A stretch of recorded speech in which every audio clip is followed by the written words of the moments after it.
少年第一次以血养灵，召唤出的竟是传说中的鬼灵。而当鬼灵显露真身的时候，其本体却是身着红衣的美艳女子。可少年却毫不犹豫，将召唤他的媒介一口吞下，因为他深知当魔书被完全吞噬的时候，这个有着最强鬼神之称的鬼灵将沦为他的奴隶。原来少年自幼与爷爷相依为伴，可几日前外出归来，发现爷爷被人残忍杀害。可他不仅没有感到一丝悲伤，反而显得异常兴奋，并不是因为他冷血无情，而是爷爷从小便告诫他，在任何人面前都要隐藏自己的本性。但这一次他决定将内心的恶彻底宣泄出来，他拿起了镰刀，一人便屠戮了整个村庄，只因这些人都可能和爷爷的死有关。可就在他准备继续寻找真凶的时候，身体却被人一脚踹飞，直觉告诉他来人就是杀害爷爷的凶手。可光凭男人身上散发的威压就让他无法动弹，来不及做出任何反应，一个瞬身，男人便出现在少年的身前，抬手一把掐住他的脖子，而手中的剑则直接贯穿了他的身体。随着意识渐渐模糊，少年以为就要这样子死去，可再次醒来，却发现自己已经被关进了大牢。虽然他奇迹般的活了下来，但始终没能为爷爷报仇。不过从男人的口中，他得知武功的存在，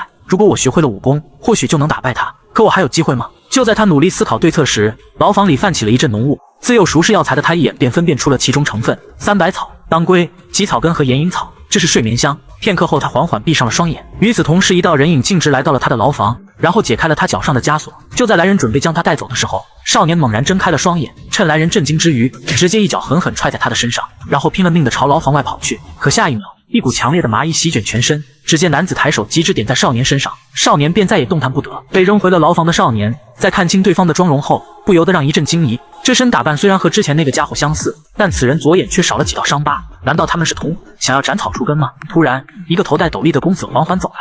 当他掀起头上的斗篷时，少年露出了震惊的表情。这人竟然和他长得一模一样，天底下居然真的有这种奇缘。我们长着同一张面孔，但命运却截然不同。我是燃剑山庄的三公子，可你却是即将车裂的死囚犯。不过我将给你一个千载难逢的机会，成为我穆青云的替身，而你只需要在山庄里享受山珍海味、美女伺候，并且事成之后还会给你用不完的财富。前提是只要你吃下这颗毒药。看着放到嘴边的药丸，少年知道自己的机会来了，于是毫不犹豫地将其吞下。亲眼看到少年吞下了毒药，穆青云的脸上露出了一抹阴血，随后便让护卫解开了少年的穴位和枷锁。殊不知很快他将为这个决定付出生命的代价。就在他们朝着牢房外走去的时候，少年趁其不备，直接180度扭断了穆青云的脖子。现在冒牌货死了。听到声音，干护卫转头看去，发现倒在地上的尸体，只感觉脑袋一嗡，可一切都为时已晚。但很快他就反应过来，一把掐住少年的脖子。你这个疯子居然把少爷杀了，难道你想死吗？少年却露出了诡异的笑容，他深知替身要代替本尊承受所有的危险，如果跟他们走了，那他就真的必死无疑。其实你并不想杀我，不然的话你早就动手了。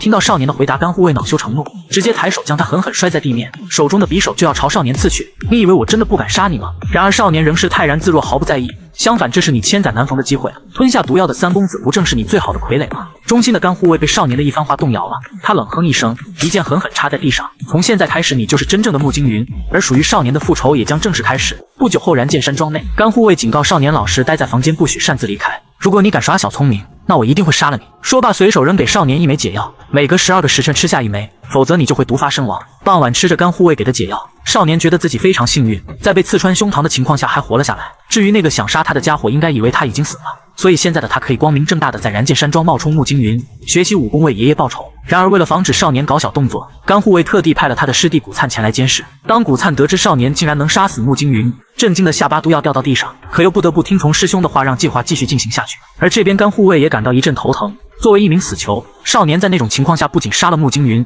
还扬言要取代他。这种人多留一天，他们就多一分危险，不禁让他产生了重新找一个新主子的想法。对此古灿却不以为然，反而认为干护卫胆子变小了，一个不会武功的小屁孩没什么可怕的。与此同时，少年开始对这几日的事情进行复盘。干护卫并没有告诉他需要替身的原因，只留下一个人监视就离开了。而燃剑山庄并不是一个危险到需要替身的地方，所以他推测只有在特定的情况下才会用到他。至于干护卫这么长时间没有动静，或许他已经开始在考虑换主人了。不消片刻，少年便将干护卫的心思猜得七七八八。想到这里，少年直接推开了门。此时古灿守在门口，已经昏昏欲睡。听到少年要出去办事，还邀请他一同前往。古灿当即警告，不想死就乖乖待在屋里。少年却是冷笑一声，只要你不说，没人知道我们出去了。见他敢当面挑衅自己，古灿直接将少年按在墙上。可下一秒，少年一只手搭上了他的肩膀，然后照着干护卫的动作，一个过肩摔将古灿摔在地面，并且抬手击指点在古灿的穴道上。古灿不可置信地看着眼前的家伙，难道你隐藏了武功？少年并没有回答，反而露出了更加惊讶的表情。他明明是按照干护卫的手法点的穴，古灿竟然还能动。随即再次急指朝着古灿后背点去。直到这一刻，古灿才真正意识到，只看了一遍就学会了干师兄的武功，眼前这个人究竟有多么危险。眼看不是少年的对手，古灿再次用毒药威胁少年。难道你不怕七窍流血痛苦的死去吗？可少年丝毫不受影响，只是轻轻咬破手指，然后将血喂进了古灿的嘴里。古灿彻底慌了，在地上来回翻滚，试图将毒血吐出来，可一切为时已晚。与此同时，少年再次开口，他从小跟着爷爷采药，尝遍了世间百毒，普通的毒药对他来说根本不管用，甚至连他的血液也饱含剧毒，因此他喂给古灿的毒血也只有他一个人才能解。好了，现在给我介绍一下燃剑山庄的具体情况吧。原来燃剑山庄庄主木人丹重病已久，即使大夫绞尽脑汁也束手无策，甚至连病因都没找到。由于在此之前庄主并没有决定继承人，所以燃剑山庄的4位公子为了争夺庄主的位子，即将展开一场兄弟相残的腥风血雨。其中第一公子木英浩不仅荒淫无度，而且嗜杀残暴，是4兄弟中最无能的人。二公子木恩平奸诈狡猾，是个为达目的不择手段的主，而第一夫人唯独宠爱长子，为了能让他坐上庄主之位，更是不择手段。于是请来了一方术士，名义上是为庄主驱邪除魔，实则早已和方氏暗下勾结。他以300两为酬，让方氏掏出庄主的公章和秘籍所藏之处。对于这种歪门邪道，大夫虽极力阻止，但却也无济于事。之后第一夫人甚至下令封锁庄主的房间，不让任何人靠近。得知这些情况，少年直接喊上古灿，他要去见一见这个冤种老爹。与此同时，3公子穆惊云的整个计划也被他完全洞悉。真正的穆惊云是想让替身出面，然后3兄弟上演一出自相残杀的戏码。作为鹬蚌相争最后的渔翁，穆惊云只要等到几个兄弟死后悄悄站出来，那他就能占据上风，独掌大局。只可惜少年成了这个计划里最大的变数。在前往庄主房间的路上，两人经过了练武场，正好看到4公子穆有天正在练武。虽然他是庄主和青楼女子所生，但为人努力，武功出色，人品更是深得庄主的喜爱。不过这也成了第一夫人绝对不能容忍的事情。看到穆有天那练功的方式，少年不禁对他产生了浓厚的兴趣。他向古灿淡淡询问了一句：如果我习武之后能杀死甘护卫吗？听到这个问题，古灿不由得心头一颤。难道他已经察觉到我们准备放弃他了吗？这个家伙不仅仅是聪明，简直就是一个人精。他咽了咽口水，向少年解释，习武最基础的是内功的修炼，也就是说通过呼吸吐内法让大自然的能量在体内循环，最后凝聚成为内力。积攒的内力越多就越强，但内功并不是一朝一夕就能练出来的。像甘护卫这种一流高手，至少有半个甲子的内力积累，所以在短期内是很难超越的。说到这里，古灿其实并没有完全讲明，因为修炼内功也有最佳时期，过了5至9岁，身上浊气加重，就算练了也无法凝聚内力。也就是说，少年一辈子都无法超越甘护卫。看着古灿那得意洋洋的样子，少年其实早就猜到了古灿心中所想，于是转头摸向了他的眼颊。你的眼珠子转动起来真可爱，让我忍不住想抠出来。不过少年没有继续深究，而是笑盈盈的询问，不如以后你就成为我的人吧。现在的他既杀不掉甘护卫，又无法将他拉拢到自己这边，一时间也没有好的对策。想到这里，他转头再次询问穆惊云和4公子之间是不是有什么过节。得知2年前穆惊云骂4公子的娘是贱人，那时就被打得很惨，少年就不由得大笑起来。4公子人还怪好的，起码没有碾碎穆惊云的4肢。说罢便转头朝着庄主的房间走去，而这边方氏用红线和铜钱缠绕了整个房间。庄主躺在床上毫无反应，他的心脏处向外扩散出一条条诡异的黑线，虽然看起来像中毒一样，但其实这是被煞气吞噬的结果。幸好他常年习武，这才撑到现在。只可惜重煞太久，即使方氏神通广大，也只有5成的把握。不过他的目的并不是救活庄主，只要能完成夫人给他的委托，庄主的死活与他又有何关系？于是他单手持笔画出一道鬼符，随即大斥一声，鬼符直接贴在了庄主的胸口。一道能量从符咒上疯狂涌现，伴随着方氏口念咒语，手掐硬举，庄主身上的煞气四散弥漫。渐渐的，他双眼通红，似乎马上就要被什么东西附身，就连方氏的身体也被震飞了出去，场面一时间快要失去控制。而就在这时，少年直接推开了房门，父亲，我来给您请安了。方氏被突如其来的闯入中断了施法，来不及确认何人，便发出了一声惊呼，马上给我出去，不然庄主就有生命危险了。可少年全当没有听见，自顾自地查看起庄主的情况。而就在这时，庄主身上的煞气暴涨，附身的诡异越来越强，形势彻底失去了控制。只见庄主扭曲着身体漂浮在空中，情急之下，方氏赶紧让2人帮忙按住，而他直接一张符咒镇压庄主的额头，口中还不断喃喃。然而庄主身上的煞气越发强大，小小符咒根本无法将其压制，而诡异也开始沿着庄主的手臂向古灿身上传去。就在这千钧一发之际，少年当机立断，一剑斩下庄主的手臂。这一幕彻底惊呆了在场所有人。方氏抬手再次一张符咒贴到断臂上，这才勉强稳住了局面。但此时的方氏已经打起了逃跑的念头。就在他准备收起东西逃之夭夭时，一柄长剑架在他的脖子上。他这点小心思早就被少年看在眼里。古灿想要说些什么，却被少年制止。这就是庄主卧病不起的原因吗？方氏已然被少年的举动吓得浑身哆嗦，只能连连狡辩庄主这是被诡异附身，并且事情还远远没有结束。再这样浪费时间，庄主随时都可能死掉。可少年脸上仍是露出一副事不关己的表情。方氏不由一颤，难道公子你也希望庄主死吗？当听到这个也字时，少年便明白了一切。是大夫人指使你这么做的吗？方氏知晓已经无法继续隐瞒，便将一切全盘托出。古灿听完真相，也不由得抹了一把冷汗。若是被大公子夺得庄主之位，他他的下场可想而知。为了自己的未来，他连连向少年解释：“我们一定要救活庄主，如果庄主死了，大夫人一定会将责任推到公子身上的。”方氏也在一旁出言附和，他有办法救活庄主。此时少年却陷入了沉思，但很快他又露出了一抹诡异的微笑。他并没有让方氏救活庄主，而是让他继续询问公章和秘籍在哪。就在方氏以为少年要将庄主救活的时候，他却让方氏继续询问公章和秘籍的所在之处。所有人都被他这个决定吓出了一身冷汗，可少年并没有解释什么。无奈方氏只能掏出一个傀儡，如果让诡异继续接触庄主，那他真的就会死掉，所以这个傀儡可以起到代替庄主的作用。说罢，只见方氏抬手将傀儡和断臂绑在了一起，他再次手掐印诀，口念咒语，附着在断臂上的诡异幻化出一只手臂，将傀儡死死抓住。与此同时，庄主的口中也发出了痛苦的嘶吼。由于诡异散发的煞气太过强大，如果继续动手封印就会被解除，届时三公子肯定不会放过自己。想到这里，方氏心中一横，很快就做出了一个一箭双雕的决定。随即他以外人不适合在此为由，让古灿先行离开，然后口中再次喃喃几句。庄主在他的控制下缓缓说出了秘籍和公章的藏匿之处。药房地下的丁字石门内，话音刚落，那个傀儡便在煞气的侵蚀下应声碎裂。方氏连忙呼喊少年赶快斩断红线，然而就在红线断开的瞬间，诡异沿着地面开始向少年身上爬去。直到这一刻，方氏才露出了阴险的表情。随着鬼手将少年的身体团团包围，方氏一道符咒镇压在少年额头。就这样，他既完成了委托，又可以把责任推到少年的身上。只是他不知道的是，这一举动彻底释放了少年深藏内心最纯粹的恶念。此刻得知被骗的诡异，将所有的愤怒发泄在少年身上，他要彻底占据这具身体。与此同时，少年陷入了幻境，爷爷惨死的一幕重现在眼前。这一次他哭了，哭得撕心裂肺。他终于明白爷爷对于他来说是多么的重要。而诡异在感受到少年心中的那份渴望之后，为他创造了一个没有遗憾的世界。看着死去的爷爷重新站在身前，少年再也压抑不住心中的激动，一把上前抱住了爷爷。就在诡异认为少年将永远沉浸在这份幸福中的时候，少年的神情骤变，然后转身一掌抓向诡异的头颅。你惹我生气了，居然敢用爷爷的死来戏耍我！诡异露出了不可置信的表情。他不明白少年为什么能发现他，可不等他继续思考，一股深入骨髓的寒意席卷全身。这是连恶灵都不愿靠近的最纯粹的恶念。你以为我的幸福就是复活爷爷吗？不，我想要的是杀死那个杀害爷爷的凶手。这一刻感受到少年那滔天般的杀意，诡异竟正脱开手臂转身就跑。这真的是一个活人能拥有的感情吗？与此同时，爷爷的声音响彻少年的脑海。你知道我为什么给你取名正吗？那是因为我希望你能像名字一样，做一个善良正直的人。此时诡异不知道跑了多久，终于来到了少年的内心最深处。在广阔的草地上，只有一扇被封印的大门。虽然不知道这是什么，但诡异还是决定打开大门，将少年的内心全部吞噬。然而当封印大门的符咒被撕下的那一刻，周围的一切渐渐被黑雾笼罩，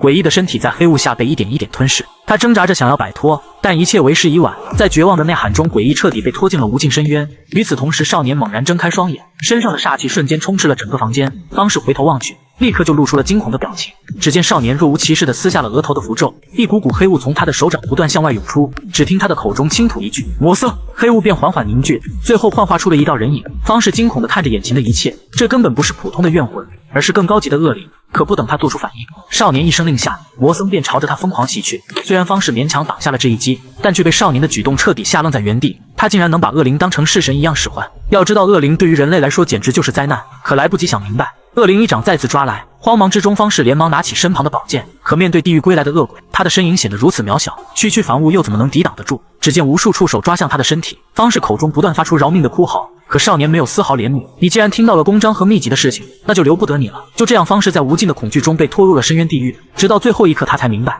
原来从一开始他不过只是少年的猎物而已。片刻后，古灿重新回到房间，看到方氏那恐怖的死状，也不由得打了一个哆嗦。接下来在少年的安排下，他将房间布置成了方氏斩下庄主的胳膊后还想杀他的样子。可古灿却担心这样的小把戏骗不过大夫人，少年竟毫不迟疑，直接抬起宝剑扎进了自己的大腿。这一幕让古灿只感觉后背发凉，没想到他对自己也如此狠辣，心中的恐惧越发强烈。这种人根本不是他能招惹的。而就在这时，一个人影突然闯入，来人正是燃剑山庄的内堂主张明仁。原本他和庄主穆仁丹是出生入死的好兄弟，19年前他便誓死效忠庄主，可如今却为了燃剑山庄的未来，竟鬼使神差地答应了戴夫人的要求，暂时离开一会应该不会出什么问题。没想到一回来就看到了这一幕，他愤怒地质问两人对庄主究竟做了什么。古灿赶忙解释这是误会，同时少年装出一副虚弱的样子，刚想说些什么就扑通一声倒在地上。不明所以的张明仁抓住古灿就开始一顿责问。古灿原本想要说些什么，却看到少年脸上露出的那一抹阴险，立刻就打消了所有的念头。他明白少年现在肯定在演戏，最后只能按照少年的安排说明一切。不久后，少年躺在燃剑山庄的药堂内，周围散发的药草气息让他感到无比亲切。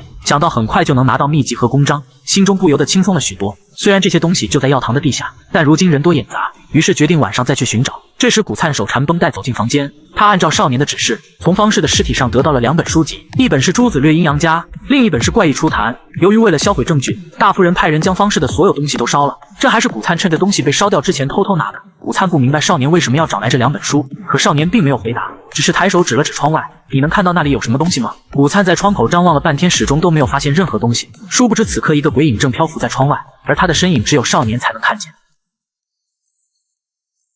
就在正儿以为计划一切顺利的时候，大夫人突然到访药堂，看到他的出现，古灿和正儿都吃了一惊。古灿赶忙行礼，可正儿却仍坐在床上，表示自己大腿受伤无法起身。古灿在一旁为他这个举动捏了一把冷汗。作为武术世家出身的大夫人，不仅武功高强，而且为人狡猾，是比老大穆英浩更危险的人物。就连甘护卫也提醒要多加小心。大夫人扫视一眼后，突然一拳砸在正儿的腿上，剧烈的疼痛让正儿不由得闷哼一声。古灿想上前阻止，却被一把剑架在了脖子上。大夫人笑盈盈地看着正儿，他一眼就看出正儿的伤是自己造成的。他没想到正儿为了隐瞒真相，竟然还特意自残。你虽然骗过了内堂主，但却骗不了我。要知道，厉害的方式在施法时是绝对不可能被法术反噬，你竟然用这种把戏愚弄我。说罢，大夫人再次一巴掌扇在正儿的脸上，正儿那弱小的身体瞬间被拍飞出去。大夫人甩了甩手，继续逼问：“你在房间里到底听到了什么？”听到这话，正儿先是沉默片刻，然后扑哧一声疯狂大笑起来。大夫人以为他这是得了失心疯，但下一秒，正儿的神情瞬间变得冷漠，随即他轻吐一句：“魔僧！”一个鬼影在他身后骤然出现，并朝着大夫人袭去。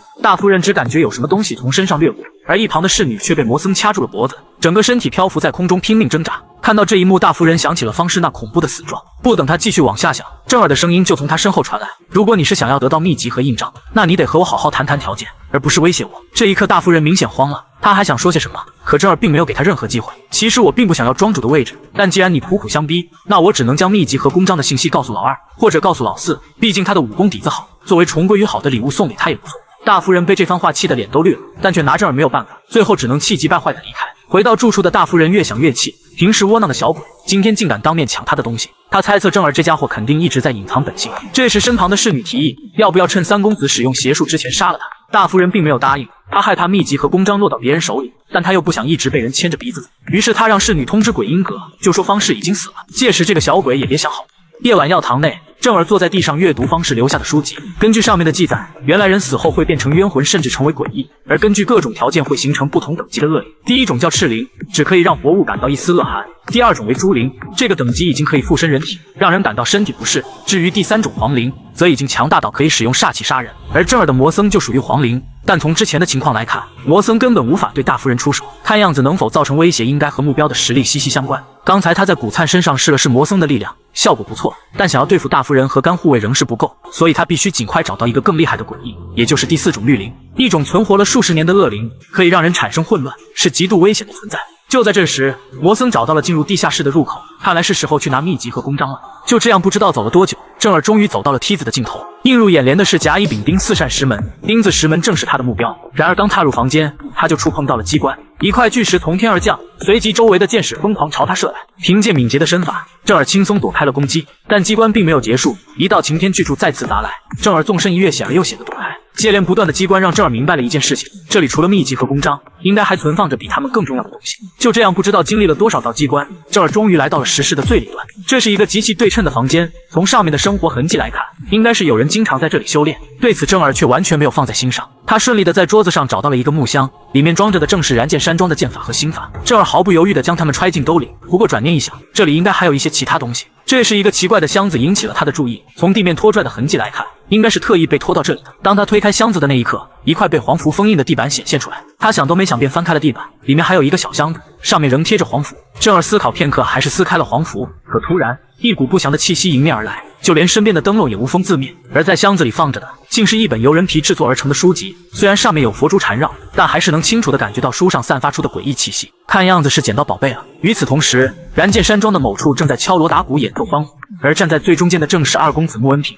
他这是在庆祝，因为今天他离庄主的位置又近了一步，而这还得多亏了一个人的帮助，那人正是消失多日的甘护。此刻燃剑山庄内，二公子为了拉拢甘护卫，特地为他举办了一场盛大的宴会。甘护卫虽是满脸奉承之色，但早已猜到二公子心中所想，蓄以为宜之后便欣然接受。可待宴会结束后，二公子再次向甘护卫确认，穆青云真的失去了武功。对此，甘护卫给予肯定的答复。在他看来，真正的穆青云已经死了，而那个冒牌货确实不会武功，这也不算是说谎。况且若是被人知道他护主不利，还导致主人被杀，那他肯定没有好果子吃，于是决定用冒牌穆经云的命向二公子投诚。可二公子并没有轻易放下戒备，虽然那小子原本就是个窝囊废，现在失去了武功也算是少了个对手，但我还是很好奇，他究竟是如何失去武功的。面对二公子的质疑，甘护卫心中不由一惊，正思考该如何应对时，二公子却再次开口。为了打消甘护卫的顾虑，他让甘护卫不必担心，即使是你的失职，我也不会追究你的责任的。但毕竟两人都是千年的老狐狸，又怎会轻易给人落下把柄？甘护卫再次拱手表示不能告知，并且保证绝对不会连累二公子。二公子口中说着自然相信的话，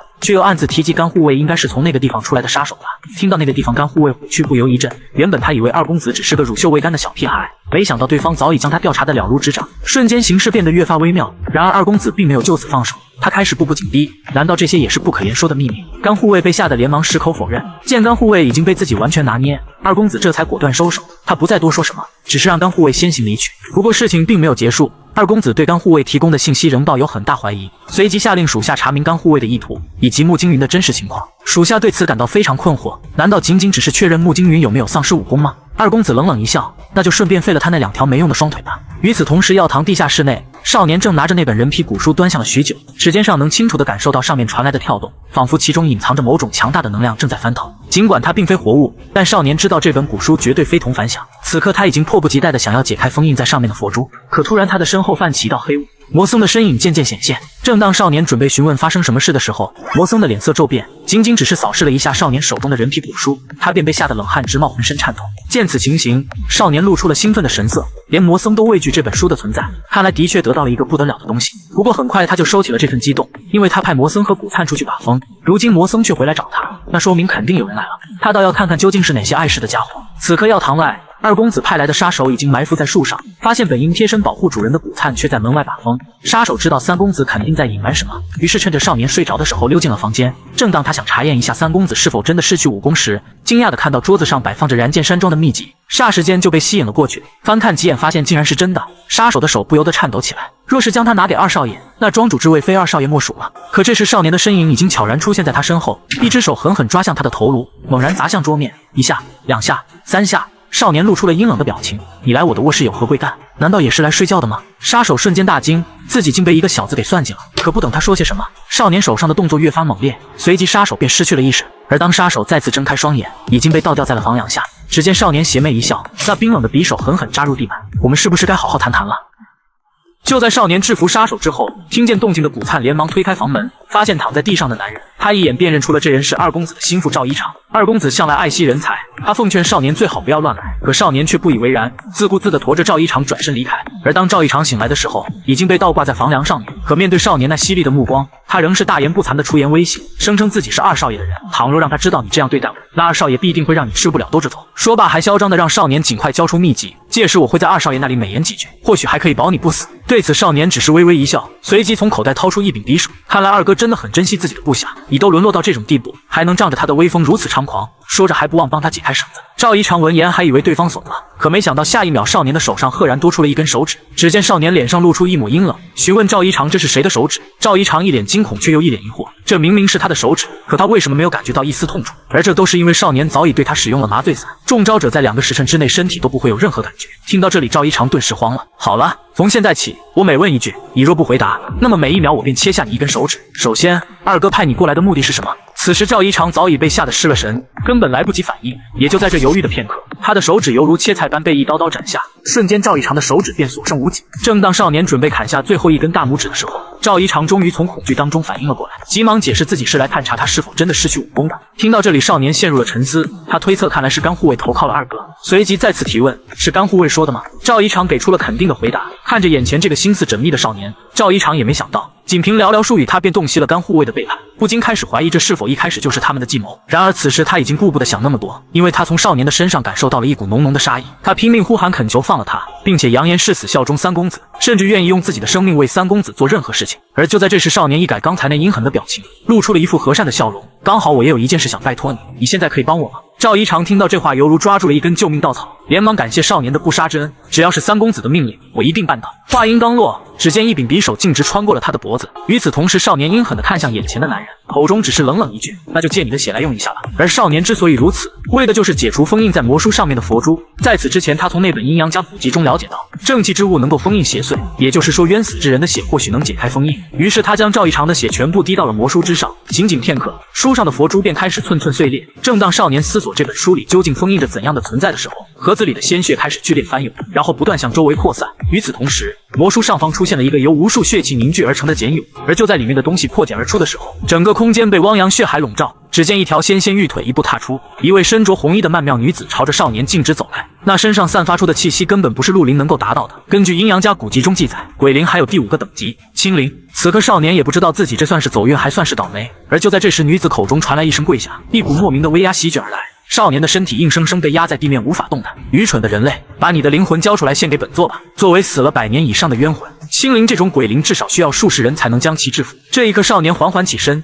他终于亲身体会到了书中为何会作此描绘，果然是非常危险的存在。看到眼前的少年竟然还有余力起身，女子眼眉轻挑，不禁对他开始产生了兴趣。少年并没有放弃抵抗的意思，甚至还调侃对方只不过是个没有身体的鬼灵，什么都做不到。既然你那么想要得到我的身体，那就用武力来抢吧。然而话音刚落，只见红衣女子只是轻轻抬手，地面上瞬间激发出一股鲜血，形成尖锐的利刃，直接戳穿了少年的腹部，深深的留下了一个大洞。少年就此轰然倒地。然而红衣女子并未停下手上的动作，第2根血刺疾驰而出，无情的将少年的半张面孔摧毁殆尽。少年口吐鲜血，剧烈的疼痛让他浑身不自觉地颤抖起来。然而他始终没有屈服。看到这一幕，女子心中也感到无比震惊。明明是如此脆弱的人类，乖乖献上自己的灵魂不就好了吗？然而眼前的少年仍然坚韧地挺立着，这小子绝非等闲之辈。于是他再次挥手，将少年狠狠地甩上了屋顶的横梁之上。凡人，我给你个提议，只要你愿意献出灵魂，我便实现你一个心愿。面对红衣女子的提议，少年疑惑了，对方明明占据绝对优势，为何还要提出这样的要求呢？红衣女子则解释称，若是继续战斗下去，恐怕会伤害到少年的灵魂，对他来说也没有任何好处。如若你选择拒绝，那么我会毫不留情地将你斩杀，届时我再寻找其他合适的灵魂替代。闻听此言，少年表示他确实有一个心愿，这使得红衣女子立刻兴奋不已，迫不及待地追问是有人背叛了，还是有人杀了你心爱的家人？无论对方是谁，本座都可以让对方灰飞烟灭。然而少年却轻蔑一笑，我的愿望就是闭上你的嘴，然后乖乖成为我的侍臣。这番话彻底激怒了红衣女子，当即便决定让这个愚蠢的家伙品尝一下割骨削肉的滋味。只见红衣女子再次挥手，无数血色尖刺如同箭矢般朝少年射去，瞬间将他的身躯撕裂成碎片。与此同时，少年的灵魂仿佛陷入了无尽的血海之中，他身体不断的下沉，越来越深。可周围的血海却让他感觉与以往的血液气息不同，曾经那些鲜活的血液充满了活力，有着热气和温度，是生命的气息，而如今他所接触到的唯有死亡的冰冷。这一刻他猛然睁眼，幻境就这样轻而易举地被他打破，无数裂缝骤然浮现，结界瞬间破碎，一道恐怖的冲击波将红衣女子也震飞出去。少年就这样毫发无损地走出了幻境。红衣女子满脸的难以置信，实在无法接受眼前这个少年竟能轻易破解她的幻术。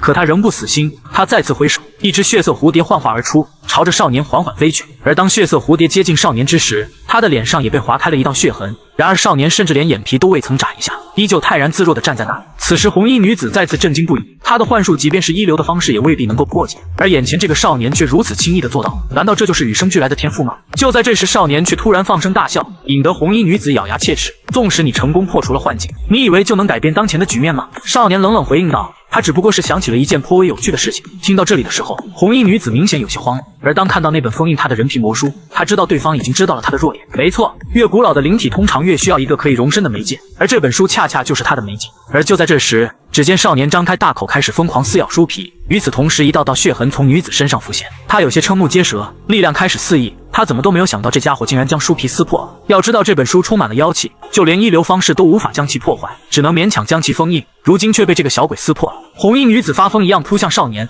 死死扼住少年的脖颈。她的心里只有一个念头，尽快结束这个少年的生命。但少年的口中依然咀嚼着书皮，还疑惑地询问女子为何不直接夺走人皮古书。然而其实他早已洞悉真相，红衣女子根本无法触碰到这本诡异的书籍。红衣女子气得咬牙切齿，威胁少年立刻将书吐出来。然而少年却毫不犹豫地将其吞入腹中。与此同时，他体内血气开始肆意翻涌，身体犹如第一次吃下毒草时一样，仿佛就要四分五裂。不过此刻少年却感受受到眼前这个鬼灵内心深处的愤怒，这种愤怒远超肉体所承受的痛苦，就像他一样，渴望向某个人复仇，那是一种仇恨的怒火。此时红衣女子口中不断咒骂少年简直是个疯子，双手更是紧紧掐住少年的喉咙，少年当场口喷鲜血。就在此时两人目光相接的一刹那，红衣女子的记忆如同洪水猛兽般涌入少年的脑海，下一秒少年发现自己已经置身于一个完全陌生的环境之中，他的周围尸横遍野，血流成河，身负重伤的红衣女子正在苦苦支撑。只见她撕扯下身上的衣物，将双手和长剑紧紧缠绕在一起，渐渐直指宝座之上的那个男人。尽管少年听不见他们在说些什么，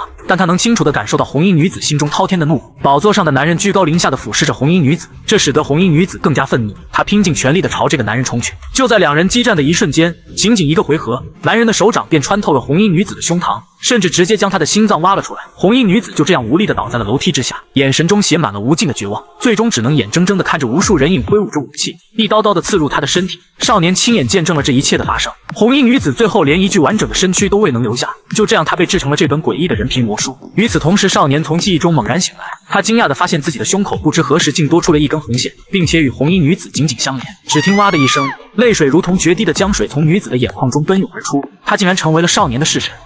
愤怒瞬间吞噬了他的理智，气急败坏下一把掐住了少年的脖子，命令对方立马解开与自己的契约。可下一秒，他的脖子上赫然浮现出一道深深的掐痕，一股突如其来的窒息瞬间席卷全身，他又气又恼，可却无可奈何，最后只能愤然转身，躲到一旁独自生闷气。而这一幕放到少年眼中，立马让他恍然大悟，原来式神会和主人共享痛苦，这不禁让他想到了魔僧。之前自己承受了那么多的痛苦，现在他又怎样了呢？此刻屋外，魔僧正可怜兮兮地站在那里，之前发生的一切全都映射到了他的身上，然而没有得到少年的命令，他只能默默地忍受痛苦。与此同时，红衣女子也渐渐恢复了平静，场面一度陷入了尴尬。眼看对方并不想理睬自己，少年于是率先开口询问：既然我们以后都要在一起，那是不是应该互通一下姓名呢？我叫穆金云，你呢？然而红衣女子仍是一副冷若冰霜的样子，少年只好使出最后的绝招：那好吧，既然这样，那以后我就叫你红色金龟子好了。红衣女子又慌又怒，大骂少年是不是疯了？小子，你竟然戏耍本尊！少年听到这话却是哈哈大笑起来，暗道自己的计谋起作用了，于是调侃起了对方：看来你好像是不乐意啊。红衣女子被少年这番操作整得哑口无言，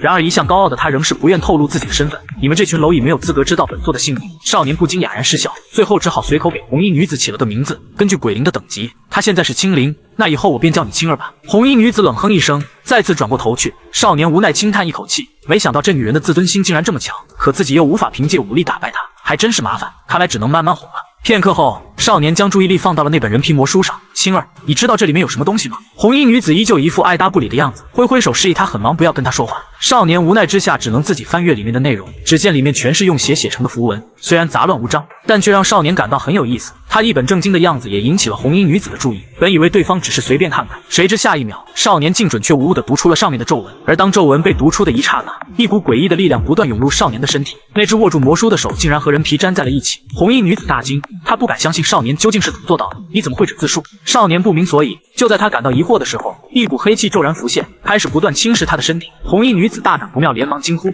小鬼，赶紧屏住呼吸，放空大脑，什么都不要想。少年听从，只是屏气凝神。渐渐的，那诡异的黑气逐渐稳定了下来。与此同时，扑通一声，粘在手上的魔书也掉落在了地上。红衣女子大为震撼，如此轻松就解开了扭曲的止字术，一个不会武功的家伙居然有这种能力。这一刻，他破天荒地露出了一抹笑容。生前他未能亲眼看到这一幕，没想到死后还能有幸目睹。这个少年果然是个奇才。这边少年摆脱危险后，一屁股瘫坐在地面。他不明白刚才究竟发生了什么，是你的术士失去了控制，过程中呼吸出现了问题。听到女子的解释，少年还不忘调侃一句：你现在终于肯和我认真说话了。女人慌忙解释，她只是怕对方乱来连累到自己，所以这字术到底是什么？那是一种能够通过体内能量产生吸力的方法。少年却更加疑惑了，为什么我会感到肚子疼痛、血管紧绷？这都是因为你没有正确使用者字术，体内产生了逆流，气息因此变得紊乱不堪。说完这些，红衣女子便指挥少年将赵一长的尸体摆好，你按照刚才的方法，再在这人的身上重复一遍。只见少年口念咒语，手掌上再次出现了一股强大的吸力，但和之前不同的是，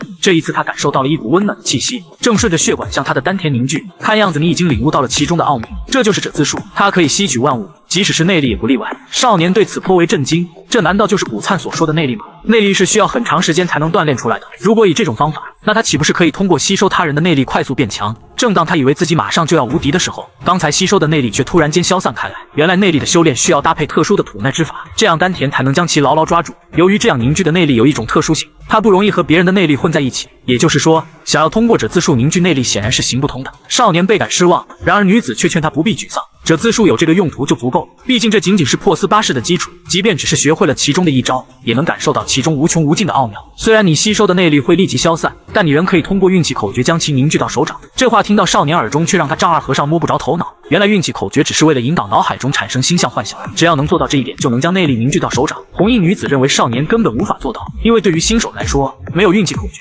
纵使天赋异禀也无济于事。然而打脸总是出乎意料的快，没有任何征兆，刚刚散去的内力此刻却缓缓向少年手掌凝聚。只见一拳轰出，那粗大的梁柱竟轻而易举折为了两段。这一幕彻底震惊了红衣女子，她生前见过无数奇才，这还是第一次看到如此出色的孩子。一个完全不懂武功的菜鸟，竟然在没有口诀的情况下施展出了破斯一式。此刻少年沉浸在那一拳的威力当中，怪不得大家都想要学习武功，只要学会了这个，杀人就更加容易了。这话却让女子再次感到无比惊讶，这小子不仅仅是厉害那么简单，甚至还看破了武功的本质，那就是如何有效地杀死对手。而就在这时，少年迫不及待地再次询问起了破斯巴式的第二式是什么。女子正想回答，突然却想到了什么，随后一脸傲娇地转过头去，差点又被你骗了，本座绝不会帮你的。刚才稍没忍住就说漏嘴，现在他终于明白为什么那些老东西一直喊着要收徒弟。看见女子再次摆出了一副爱答不理的样子，少年不免感到有些失望。原本打算询问一下自己手上的那股黑气是怎么回事，但眼下这情形，想必现在问了他也不会回答我，倒不如自己慢慢探索。与此同时，另外一边，石夫人的护卫胡英来到了鬼影阁，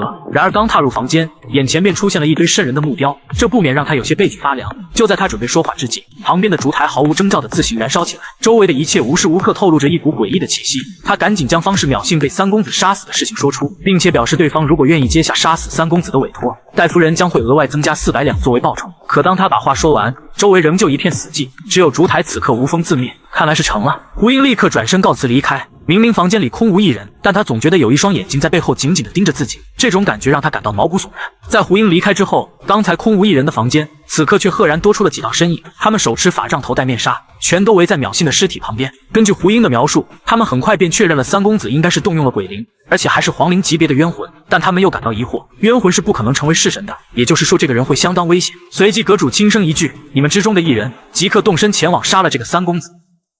此刻燃剑山庄内，少年一起床便吩咐古灿拿来了一个火盆。正当古灿好奇他想要干什么的时候，少年从怀中掏出了2本武功秘籍，竟是所有人梦寐以求的绝世心法。一脸懵逼的古灿瞬间震惊不已，然而下一秒，少年毫不犹豫将其撕成粉碎，一把扔进了火盆。古灿还没来得及清醒，便再次发出了一声惊呼，如此暴殄天物，简直就是个疯子。三少爷，虽然我知道你不会武功，但所有人都想要得到这本秘籍，你明明可以好好利用这一点的。少年却不屑一顾，直接将一本新的秘籍甩到他的脸上。正因如此，我才要烧了他。真正的功法已经全都保存到了这里，所以现在只有我才能利用它。听到这里，古灿恍然大悟，可少年接下来的话却让他更为震惊。在太阳升起之前，务必将这本秘籍送到石夫人和二公子的手上。古灿既惊讶又疑惑，他不知道少年到底想要干什么。你不是说每个人都想得到它吗？恰巧我是一个爱好和平的人，所以如果能和家人们一起分享，你不觉得这是件很美好的事情吗？此刻看着少年脸上那阴森的表情，古灿完全无法想象眼前之人的城府到底有多深。与此同时，另外一边，刚护卫一起床便开始整理房间，然后将今天需要完成的事情仔细检查了一遍。这是他在当杀手时就养成的习惯，严格按照计划好的方式生活。不过很快他就不需要这样，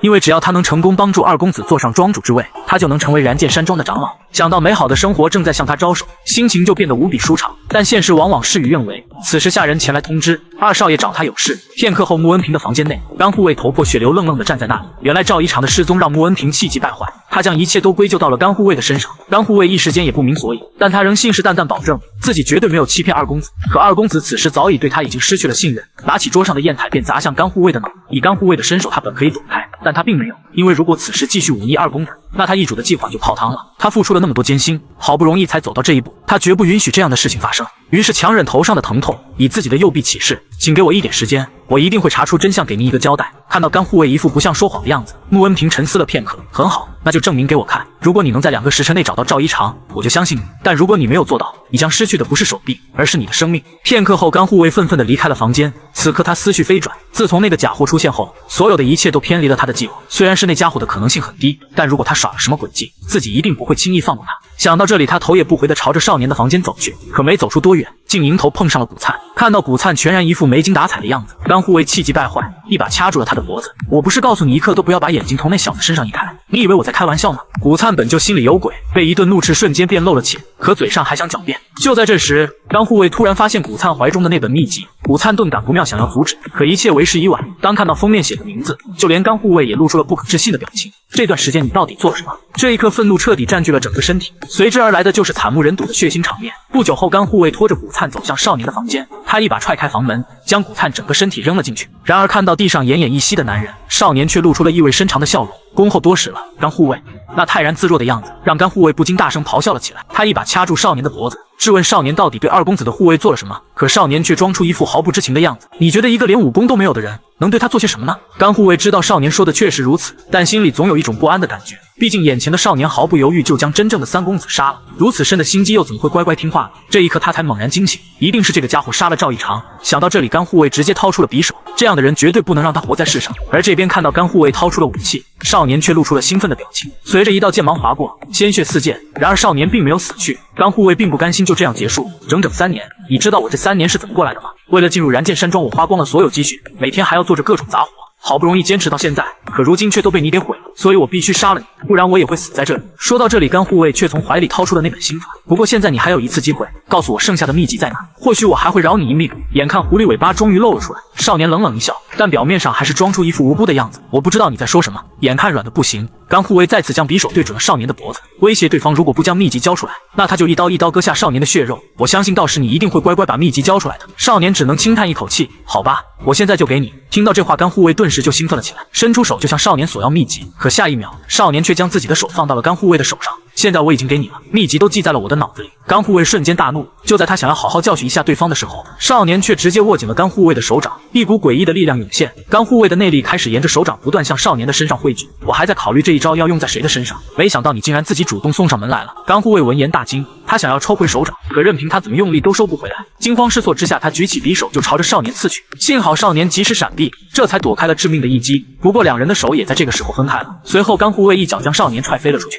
但此刻他的手也已经失去了知觉。虽然不知道对方是怎么做到的，但他深知只要稍微晚上片刻，自己的小命恐怕就难保。这一刻，甘护卫杀心四溢，他没有了任何犹豫，举起匕首就准备将少年彻底抹杀。感受到对方那滔天的杀意，少年知道仅凭刚才的手段，想要和一流高手对抗还远远不够，于是他果断召唤出了魔僧。随着一声令下，甘护卫的手以一个诡异的姿势停在半空。正当他诧异究竟发生了什么的时候，少年一把接过掉落的匕首，狠狠地扎进了甘护卫的身体。突如其来的变故让甘护卫连连后退，好在被刺的地方没有造成致命伤害。现在的他已经开始后悔将这样的祸害带回这里了，但幸好自己还留了一手。你应该没有忘记毒丹吧？如果继续打下去，我和你只能两败俱伤，不如我给你解药，你放我离开怎么样？此刻甘护卫想着只要低个头，后面再找机会杀了对方也不迟。然而话音刚落，甘护卫却口吐鲜血跪倒在地上。他陷入了疑惑，明明这点伤害根本无法伤及他的性命，为什么如今却伤得这么深？突然他恍然大悟，是毒药。你究竟是什么时候下的毒？你的匕首沾了我的鲜血，我从小就吃了很多毒草，所以我的血液就是剧毒。至于你给我吃的毒丹，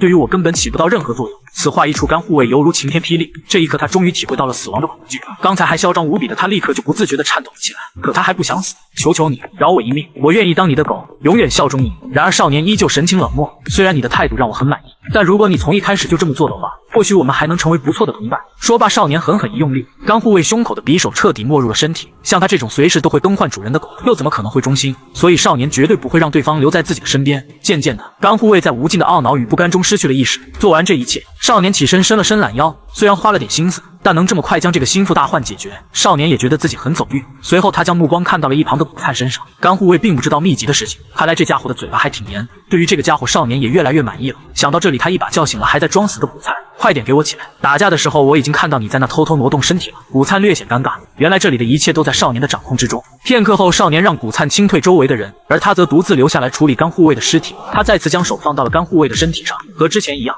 一股温暖的能量不断涌入他的体内。但这一次他并不是想要吸取甘护卫的内力，他其实是想要确定另外一件事情。随着甘护卫的内力被吸收殆尽，一股浓郁的黑气瞬间暴涨，这正是人死亡之后散发出的死气。和内力不同，这股冰冷的气息在进入少年的丹田后并没有散去，这种感觉让少年犹如回到了镰刀鬼的时候。而这一幕全都被青灵看在了眼里。现在他终于明白了旁边这个秃驴为什么会听从少年的使唤，他简直比修罗恶鬼都还要恐怖。